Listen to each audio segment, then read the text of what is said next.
நம்ம இன்னைக்கு பார்க்க போற படம் என்னன்னா, ஹிந்தியில ரிலீஸ் ஆன ஸ்ரீகாந்த். படத்தோட ஸ்டார்டிங்ல ஒரு விவசாயி கட்டுறாங்க. அவர் வயல்ல வேலை பார்த்துட்டு இருக்காங்க. அப்போ அவங்க ஃப்ரெண்டு உனக்கு குழந்தைக்கு பிரசவம் ஆயிருக்குடா, ஆம்பளை பிள்ளை பிறந்திருக்கு, ஆண் குழந்தை பிறந்திருக்குன்னு சொல்றாரு. உடனே இவர் ரொம்ப சந்தோஷமாறாரு. ஒயின் ஷாப்ல சரக்குலாம் வாங்கிட்டு டான்ஸ்லாம் பண்ணிட்டு எனக்கு இப்போ ஆம்பளை பிள்ளை பிறந்தாச்சு, நான் ரொம்ப சந்தோஷமா இருக்கேன்னு ஆடிக்கிட்டே வீட்டுக்கு வராங்க. வீட்டுக்கு பார்த்தா எல்லாரும் ரொம்ப அமைதியா இருக்காங்க. இவர் அந்த குழந்தைய தூக்கி கொஞ்சிட்டு, உனக்கு நான் ஸ்ரீகாந்த்னு பேர் வைக்க போறேன்டா, நீ நாட்டுக்காக ஸ்ரீகாந்த் மாதிரி கிரிக்கெட் விளையாட போற, இந்த நாட்டுக்காக விளையாட போறடா செல்லக்குட்டி தங்கம் அப்படின்னு சொல்லி கொஞ்சுறாரு. அவங்க ஒய்ஃப் எல்லாரும் குடும்பமே ஒரு மாதிரி அப்செட்டா இருக்காங்க. ஏன் எல்லாரும் அப்செட்டா அமைதியா இருக்கீங்க, என்னாச்சு அப்படின்னு சொல்லிட்டு அந்த குழந்தைய பார்த்தா அந்த குழந்தைக்கு கண் பார்வை இருக்காது. இது ரெண்டு கண்ணுமே தெரியாது. உடனே ஒரு ஃபீல் பண்ணி ரொம்ப அழுவாரு. அப்ப நான் ஸ்ரீகாந்த்னு பேர் வச்சது கனவு எல்லாமே கனவாவே போகுது அப்படின்னு சொல்லி ரொம்ப அழுகுறாங்க. ஊர்ல இருக்க மத்த எல்லாரும் பேசாம இந்த குழந்தைய கண்ணை கொலை பண்ணிருங்க, நீங்க என்னதான் வளர்த்தாலும் கடைசி வரைக்கும் உங்களை டிபெண்ட் பண்ணியே தான் இருக்கும், நீங்க இறந்த பிறகும் இந்த குழந்தை ரொம்ப கஷ்டப்படும், இப்ப நீங்க குழந்தை பாசம் சொல்லி வளர்த்துட்டாலும் பின்னாடி நீங்க எல்லாமே இந்த குழந்தை ரொம்ப கஷ்டப்படும், நீங்க அதை யோசிச்சுக்கிட்டு இந்த குழந்தைய கண்ணை கொலை பண்ணிருங்க அப்படின்னு சொல்லி ஊர் மக்கள் எல்லாரும் சொல்றாங்க. உடனே அவங்க அப்பாவும், ஆமா நீங்க சொல்றதா கரெக்ட், நான் இல்லைன்னா இந்த குழந்தை கஷ்டப்படும், கடைசி வரைக்கும் இந்த குழந்தை கஷ்டத்திலே தான் வளரும், அதுக்கு பேசாம இப்பயே இந்த குழந்தைய கொலை பண்ணிடலாம் அப்படின்னு நினைக்கிறாரு. குழியை தோண்டி இந்த குழந்தைய புதைக்கலான்னு போவாரு. ஆனா அவங்க ஒய்ஃப் வேணாம், நம்மளே இந்த குழந்தைய வச்சுக்கலாம், நம்ம கூடயே இருக்கட்டும், நம்ம வேணா செகண்ட் பேபிக்கு ட்ரை பண்ணலாம், அடுத்த குழந்தைய நல்லா வளர்த்துக்கலாம், நீங்க நினைக்கிற மாதிரி இந்த குழந்தைய நம்மளே வச்சுக்கலாம் சொல்லி எவ்வளோ அழுது கெஞ்சி அந்த குழந்தையை காப்பாத்திடுவாங்க. அப்படியே அந்த குழந்தைக்கு ஸ்ரீகாந்த்னு பேர் வச்சு கொஞ்சம் கொஞ்சமா அந்த குழந்தை வளர்ந்துரும். அவன் ஸ்கூலுக்கு போக ஆரம்பிச்சிருவான். மற்ற பசங்க மாதிரி அந்த ஊர்ல உள்ள ஸ்கூலுக்கு அவனும் படிக்க போவான். அப்போ டீச்சர் பக்கத்துல இருக்க முகேஷ்னு ஒரு பையன் கிட்ட கொஸ்டின் கேட்பாரு. ஆனா அவனுக்கு ஆன்சர் தெரியாது. ஸ்ரீகாந்த் கிட்ட கேட்டோன்னே கரெக்டா சொல்லிடுவான். உடனே டீச்சர் பாத்தீங்களா ஸ்ரீகாந்த் மாதிரி தான் இருக்கணும், எல்லாரும் ஒழுங்கா படிக்கணும்னு சொல்லி கிளாப் பண்ண சொல்லி என்கரேஜ் பண்ணுவாரு. இதை பார்த்து முகேஷ்க்கு ரொம்ப டென்ஷன் ஆயிருச்சு.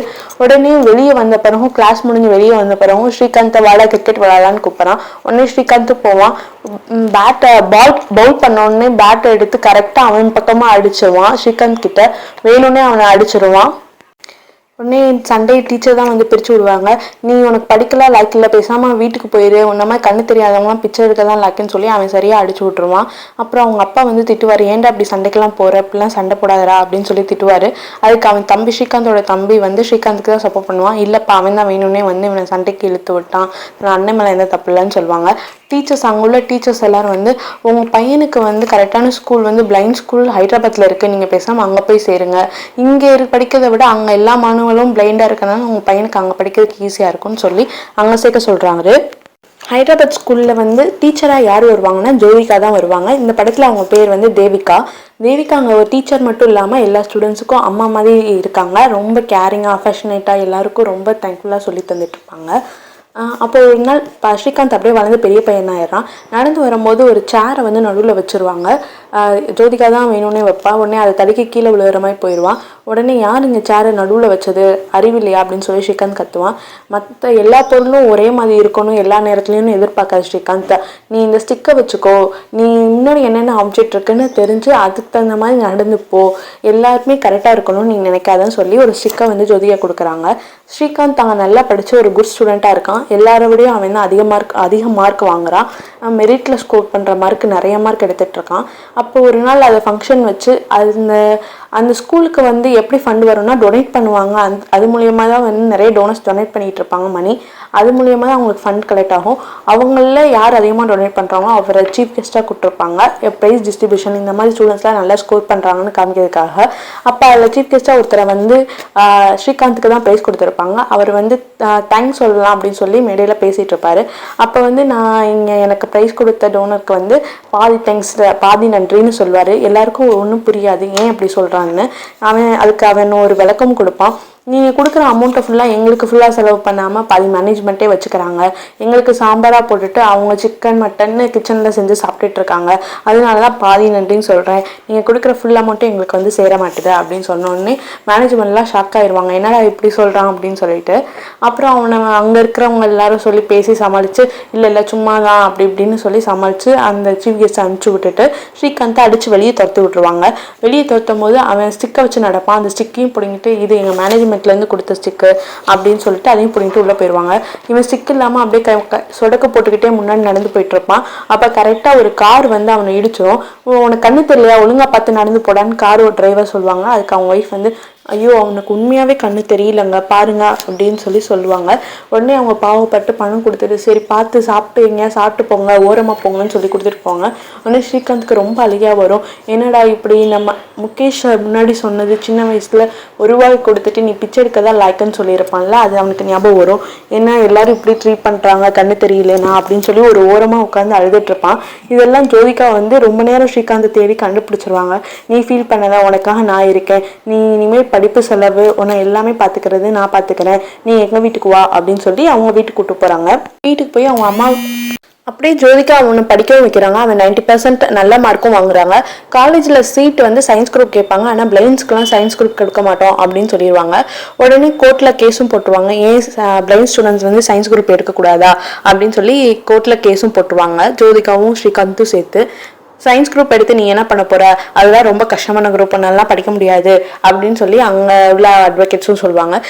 நான் எது படிக்கணும் படிக்கக்கூடாதுன்னு நீங்கள் டிசைட் பண்ணாதீங்க, என்னால் என்ன முடியாதுன்றதை நீங்கள் டிசைட் பண்ணாதீங்க, என்னால் படிக்க முடியும் அப்படின்னு சொல்லும்போது நியூட்டன்ஸ் ஆப்பிள் கீழே விழுகும் போது நியூட்டன் தேர்ட்லாம் வந்து கண்டுபிடிச்சாரு.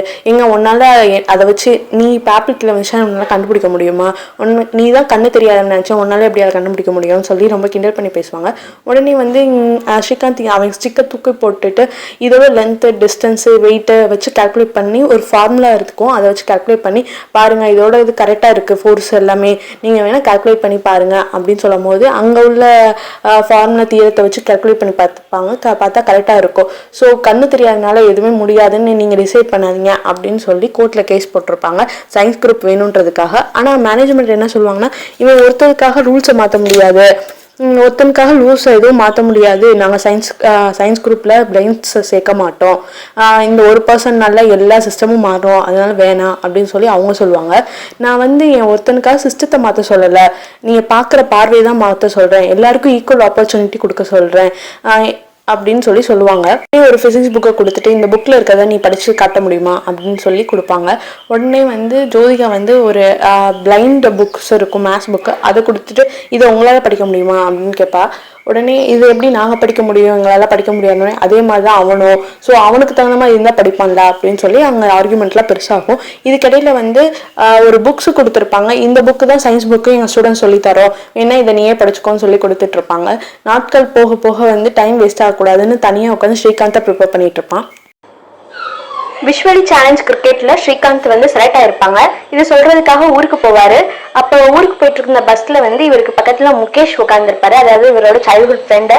அப்போ டிக்கெட் வந்து 3 ரூபாவா இன்க்ரீஸ் பண்ணியிருப்பாங்க, இவன் 2 ரூபா தான் கொடுப்பான், என்கிட்ட இன்னும் 1 ரூபா இல்லைன்னு சொன்னோன்னே ஸ்ரீகாந்த் வந்து சின்ன வயசுல அவருக்கு 1 ரூபா கொடுத்துருப்பான்ல, அது ஞாபகம் வந்து இந்தா நீ கொடுத்த 1 ரூபான்னு சொல்லி அதை கொடுப்பாரு. அவங்க ஊர்ல போய் அவங்க அப்பா கிட்ட கிரிக்கெட் ட்ரெஸ்ஸை காமிச்சோன்னே அவங்க ரொம்ப சந்தோஷப்படுவாங்க, எல்லாருமே ரொம்ப சந்தோஷப்படுவாங்க. என் பையன் பார்த்தீங்களா சொன்ன மாதிரியே ஸ்ரீகாந்த் பேர் வச்சு நாட்டுக்காக விளையாட போறான்னு சொல்லி ரொம்ப சந்தோஷப்படுவாங்க. அப்போ தேவிகா டீச்சர் கால் பண்ணுவாங்க, நெக்ஸ்ட் ஹியரிங் வந்து அந்த சயின்ஸ் குரூப்க்கான நெக்ஸ்ட் ஹியரிங் வந்து வரப்போகுது, நீ அதுக்கு ஊருக்கு வரணும்னு சொன்னோன்னே உடனே ஸ்ரீகாந்த் சொல்வார், என்னால் இந்த சிஸ்டம் எடுத்து போராட முடியாது, இந்தியாவில் ரொம்ப கஷ்டம், ஒரு இது பிடிச்சிட்டாங்கன்னா அதே தான் எல்லாருக்கும் ஃபாலோ பண்ணுவாங்க, ஏன் எதுக்குன்னு சொல்லி எல்லாம் மாற்ற மாட்டாங்க, யோசிக்க மாட்டாங்க, அதனால நான் இந்த சிஸ்டத்தை எடுத்து போராட விரும்பல டீச்சர் அப்படின்னு சொல்றாங்க.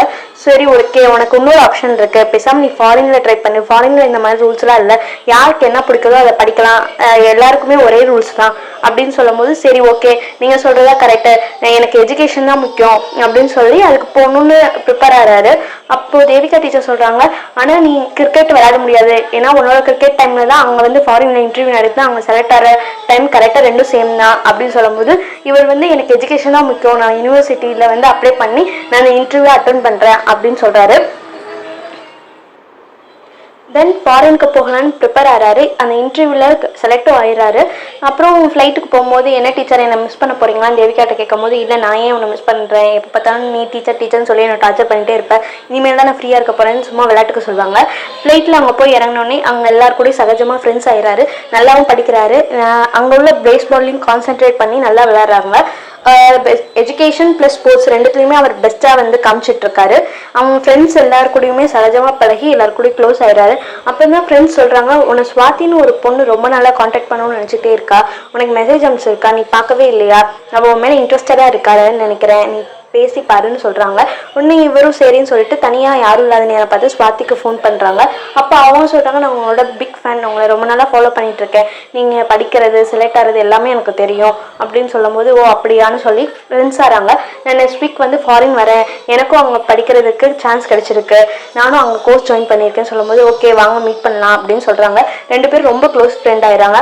ஆனால் இவங்க ஜாயின் பண்ணியிருக்க இடமும் அவர் ஜாயின் பண்ணியிருக்க இடமும் என் டு என், ஸோ ரொம்ப தூரம் இருக்கும், ஆனாலும் லாங் ட்ரைவ் மாதிரி மீட் பண்ணிக்கலாம் அப்படின்னு சொல்லி ரொம்ப லாங் ட்ரைவ் போகிறாங்க. அப்போ கரெக்டாக அவங்க லாங் ட்ரைவ் போயிட்டு இருக்கும்போது தேவிகா கால் பண்ணுறாங்க, எப்படா இந்தியா வர போகிறேன், எப்போ இங்கே வந்து வேலை பார்க்க போகிறேன்னு கேட்கும்போது, இல்லை டீச்சர் நான் இந்தியாவுக்கு ஒரு ஐடியாவே இல்லை, என் தேவை தான் இந்தியாவுக்கு இல்லவே இல்லை, நான் இங்கே தான் ஜாப் ட்ரை பண்ணிட்டு இருக்கேன், இங்கே தான் வேலை பார்க்க போகிறேன் அப்படின்னு சொல்கிறாரு. உடனே தேவிகாவும் சரி அவனுக்கு பிடிச்ச மாதிரி அவன் லைஃப்பை வாழட்டும், அவன் எங்கே இருந்தாலும் நல்லா இருக்கட்டும், அவனோட சந்தோஷம் தான் முக்கியம் அப்படின்னு சொல்லிட்டு கட் பண்ணிடுறாங்க. ஆனால் ஸ்வாதிக்கு ரொம்ப டென்ஷன் ஆயிடுறாங்க, அவன் மேலே ரொம்ப கோவமாக இருக்காங்க. நீ ஏன் அப்படி சொல்கிற, உன்னோட தேவை இந்தியாவுக்கு முக்கியம் தான், உன்னை எத்தனை பேர் இன்ஸ்பிரேஷனாக எடுத்து படிப்பாங்க தெரியுமா, நீ எவ்வளோ பேருக்கு நீ இன்ஸ்பிரேஷனாக இருக்க போகிற தெரியுமா, எல்லா விஷுவலி சேலஞ்ச் பீப்புளும் உன்ன மாதிரி ஒரு இன்ஸ்பிரேஷனாக எடுத்து அவங்களும் படித்து அவங்க வாழ்க்கையை ஜெயிக்கணும்னா நீ இந்தியாவுக்கு போகணும், உன்னோட தேவை இந்தியாவுக்கு இருக்குது, ஸோ நீ இந்தியாவுக்கு போய் நீ உன்ன மாதிரி ஆகணும்னா என்னென்ன பண்ணணும்னு சொல்லி எல்லாருக்கும் கைட் பண்ணு அப்படின்னு சொல்கிறாங்க. சரி அவரும் யோசிச்சு பார்த்துட்டு, ஆமாம் நம்ம முன்னேறிட்டோம், ஆனால் இந்த முன்னேறின வழியை வந்து எல்லாருக்கும் சொல்லணும்னு சொல்லிட்டு இந்தியாவுக்கு வராங்க. என் தேவிகாவும் ஸ்ரீகாந்தும் சேர்ந்து எப்படியாச்சும் ஒரு கோச்சிங் சென்டர் மாதிரி ஆரம்பித்து நம்ம படித்த நாலேஜை ஷேர் பண்ணி மற்றவங்களையும் வந்து பெரிய லெவலுக்கு கொண்டு வரணும்னு நினைக்கிறாங்க. ரெண்ட் கேட்டால் ரொம்ப ஹையாக இருக்கும், வாடகைக்கு ஒரு கோச்சிங் சென்டர் பிடிக்கலான்னா தேவிகா சொல்லுவாங்க, பேசாமல் என் டெரஸை யூஸ் பண்ணிக்கலாம், நீ இங்கே கோச் பண்ணு டீச் பண்ணு அப்படின்னு சொல்கிறாங்க. ஓகேன்னு சொல்லி டெரஸில் வந்து ஒரு கம்மியான பட்ஜெட்டில் கம்ப்யூட்டர் வச்சு இவர் சொல்லி கொடுத்துட்ருப்பாங்க. இப்படியே நாள் கொஞ்சம் கொஞ்சமாக போகும். அதுக்கடுத்து ஒரு ஏபிஜே அப்துல் கலாம் மீட்டிங் ஒன்று இவர் அட்டன் பண்ணுவார். மீட் பண்ணும்போது அவர் ஏபிஜே அப்துல் கலாம் வந்து இவரை ரெக்கக்னைஸ் பண்ணி, இவரை பற்றி நான் சொல்லி ஆகணும், எல்லாரும் வந்து டாக்டர் ஆவேன் இன்ஜினியர் ஆவேன்னு சொல்லும் போது எல்லா ஸ்டூடெண்ட்ஸ்க்கும் மத்தியிலும் இவருக்கு நான் ஃபஸ்ட்டு விஷுவலி சேலஞ்ச் பிரசிடென்ட் ஆவேன்னு சொன்னது என் மனசில் இன்னும் நிற்கிது, இவரை மாதிரி நீங்கள் வாழ்க்கையில் எல்லாரும் ஜெயிச்சு காட்டணும்னு சொல்லி ஒரு எக்ஸாம்பிள் மாதிரி எல்லாருக்கும் ஸ்பீச் கொடுத்துட்ருக்காங்க. அப்புறம் வந்து ஸ்ரீகாந்த் யாருக்கும் தெரியாமல் தனியாக ஏபிஜே மீட் பண்ணி அவர் கிளம்பும் போது, சார் நான் தோத்துட்டேன் சார், நீங்கள் சொல்கிற மாதிரிலாம் இல்லை, என்னை நிறைய கம்பெனி ரிஜெக்ட் பண்ணிட்டாங்க, நான் இப்பயும் வந்து சும்மா எல்லாருக்கும் கோச்சிங் கொடுத்துட்டு சும்மா தான் இருக்கிறேன் அப்படின்னு சொல்லும் போது, நீ டோன்ட் கிவ் பேக், நீ தன்னம்பிக்கையோடு இரு, நீ நினச்ச மாதிரி வாழ்க்கையில் வெற்றி பெறுவேன்னு சொல்லி ஒரு பிளாங்க் செக்கை வந்து ஏபிஜே அப்துல் கலாம் கொடுத்துட்டு போகிறாரு. அதுக்கடுத்து தான் ரவின்னு ஒரு ஃப்ரெண்டை மீட் பண்ணுறாங்க. அவர் பெரிய ஆண்டர்ப்ரனர். அவர்கிட்ட போய் ஏதாவது பிஸ்னஸ் ஸ்டார்ட் பண்ணணும், நீங்கள் இன்வெஸ்ட் பண்ணுங்கள், நான் நாலேஜ் இன்வெஸ்ட் பண்ணுறேன், நம்ம பெரிய லெவல் வரலாம் அப்படின்னு சொல்லி பேசும்போது, ஓகே இனிமேல் வர காலத்தில் எலக்ட்ரிக் கார் பைக்ஸ் தான் வந்து பெரிய லெவல் வரப்போது, பேசாமல் அதை நம்ம ஆரம்பிப்போம் அப்படின்னு சொல்கிறாங்க.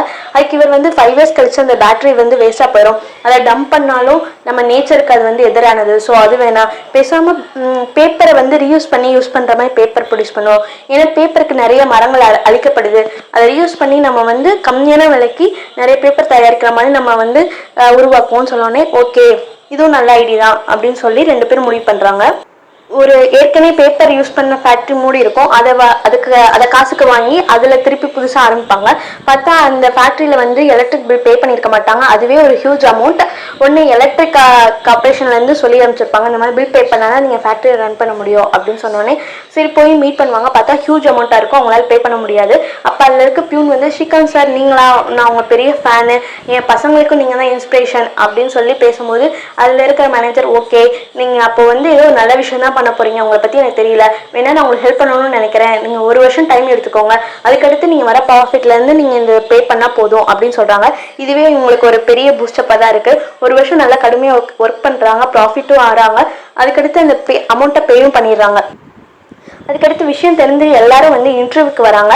அப்போ வந்து 3 பேரையும் இன்டர்வியூ எடுக்கிறாங்க. ரவி, ஸ்ரீகாந்த், தேவிகா 3 பேர்த்தையும் இன்டர்வியூ எடுக்கிறாங்க.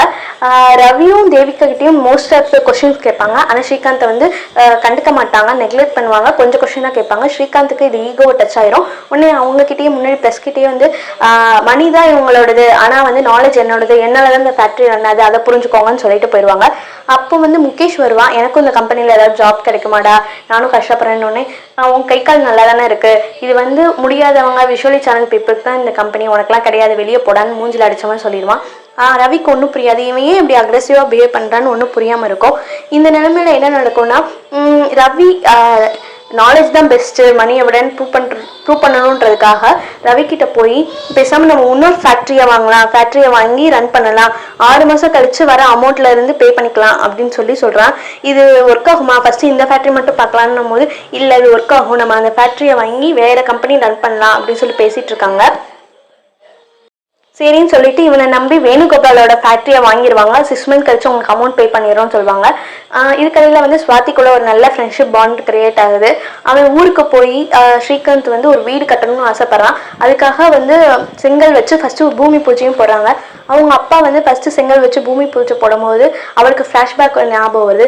இதே மண்ணில் தான் இவனை புதைக்கணும்னு நினச்சோம், கடைசியில் இதே மண்ணில் நமக்காக வீடு இவன் தான் கட்டுறான், நம்ம ரொம்ப தப்பு பண்ணிட்டோம் அப்படின்னு சொல்லி ரொம்ப ஃபீல் பண்ணி பார்த்துட்ருக்காரு. இந்த சைடு என்ன நடக்குதுன்னா, அடுத்த நாள் ரவி வீட்டுக்கு வந்து சும்மா காஃபி டே மாதிரி கெட் டுகெதர் மாதிரி வந்து பேசிகிட்டு இருப்பாங்க. அப்போ அம்பானியோட இன்டர்வியூ வந்து டிவியில் வரும். அம்பானி தான் பெஸ்ட்டு, அவரை பீட் பண்ணுறது யாராலுமே முடியாது அப்படின்னு சொல்லும் போது ஸ்ரீகாந்த் ரொம்ப டென்ஷன் ஆயிடுவான். நான் பீட் பண்ணி காட்டுறேன் பாருங்க, அம்பானியோட பெரிய ஆளாக நான் ஆகிறேன் அப்படின்னு சொல்லும்போது இல்லை அது ரொம்ப கஷ்டம்னே உன் வேலையை பட்டு போ, என்னால் முடியும்னு சொல்லி அவங்களையும் திட்டிட்டு அங்கேருந்து கிளம்பிடுறாங்க. உடனே ஸ்வாதி சொல்கிறாங்க, ஏன் இப்படி நீ பிஹேவ் பண்ணுற, நீ முன்னேறணும்னு நிறைய பேரை நீ பகைச்சிக்கிற, நிறைய பேரை வந்து நீ வந்து நெக்லெக்ட் பண்ணி அசிங்கப்படுத்துற, அது ரொம்ப தப்பு அப்படின்னு சொல்லி ஸ்வாதி சொல்கிறாங்க. சொல்லிட்டு இருக்கும்போது சரி ஓகேன்னு சொல்லி ஸ்வாதி சொல்லிட்டு கிளம்பிடுவாங்க. காஃபி குடிக்கலாமான்னு சொல்லுவாங்க. ஆனால் அங்கே ஸ்வாதி இருக்க மாட்டா. எல்லாரும் அவனை விட்டு போகிற மாதிரி எல்லாரும் காமிச்சிருப்பாங்க. அடுத்த நாள் என்ன வருதுன்னா, மினிஸ்ட்ரியிலேருந்து நிறைய மினிஸ்டர்ஸ் வந்து அவங்க ஃபேக்ட்ரிக்கு வந்து போவாங்க. ஸ்ரீகாந்த் மீட் பண்ணிட்டு போவாங்க. ரவி என்ன நடக்குது, எதுக்கு இவ்வளோ பெரிய மினிஸ்டர்ஸ்லாம் இங்கே வராங்கன்னும் போது அவங்க என்னோட பொலிட்டிக்கல் பார்ட்டியில் வந்து ஜாயின் பண்ணுன்னு சொல்லியிருக்காங்க ரவி, நம்மளுக்கும் லீகலாக மூவ் பண்ணுறதுக்கு நம்ம ஃபேக்ட்ரிக்கு நிறைய யூஸ்ஃபுல்லாக இருக்கும் அவங்க ஜாயின் பண்ணா அப்படின்னு சொல்கிறாங்க. உடனே வந்து ரவி சொல்கிறாரு, நம்ம இப்போ தான் வளர்ந்துட்டு வரோம், இந்த பொலிட்டிக்கல்லாம் தேவையில்லை அப்படின்னு சொல்லும்போது எனக்கு தெரியும் நான் என்ன பண்ணணும் நீ சொல்லாத அப்படின்னு சொல்லி அதெல்லாம் ஜாயின் பண்ணிடுறாங்க. இதுக்கடையில வேணுகோபாலுக்கு 6 மந்த் ஆயிரும். ஆனா அமௌண்ட் பே பண்ணிருக்க மாட்டாரு.